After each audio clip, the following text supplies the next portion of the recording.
ദൈവത്തിൻ്റെ ഏറ്റവും പ്രിയമുള്ളവരെ, അവിടുത്തെ സമാധാനം ഞാൻ ആശംസിക്കുന്നു. ഇന്ന് കർത്താവ് നമുക്ക് നൽകുന്ന ദൂത് വിശുദ്ധ മത്തായി എഴുതിയ സുവിശേഷം 11-ാം അധ്യായം 6-ാം തിരുവചനം. എന്നിൽ ഇടർച്ച തോന്നാത്തവൻ ഭാഗ്യവാൻ. ദൈവത്തിൽ ഇടർച്ച തോന്നരുത്. മനുഷ്യനിൽ ഇടർച്ച തോന്നാം, എന്നാൽ ദൈവത്തിൽ ഇടർച്ച തോന്നരുത്. അത് അപകടമാണ്. എത്ര സമർത്ഥനായിക്കൊള്ളട്ടെ, എത്ര സമ്പന്നനായിക്കൊള്ളട്ടെ, ദൈവത്തിൽ ഇടർച്ച തോന്നരുത്. രാജാക്കന്മാർ പോലും വീണു പോയിട്ടുണ്ട്, പിന്നീട് ഒരിക്കലും എഴുന്നേൽക്കാനാവാത്ത വിധം ദൈവത്തിൽ ഇടർച്ച തോന്നിയവർ. അതുകൊണ്ട് ഒരിക്കലും ദൈവത്തിൽ ഇടർച്ച തോന്നരുത്. ആ ദൈവത്തോട് എപ്പോഴും ചേർന്ന് നിൽക്കണം. ആ ദൈവസന്നിധിയിൽ എളിമയോടെ നിൽക്കണം.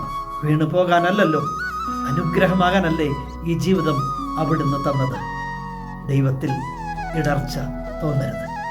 കരുണാമയനായ ദൈവം നമ്മെ എല്ലാവരെയും സമൃദ്ധിയായി അനുഗ്രഹിക്കട്ടെ.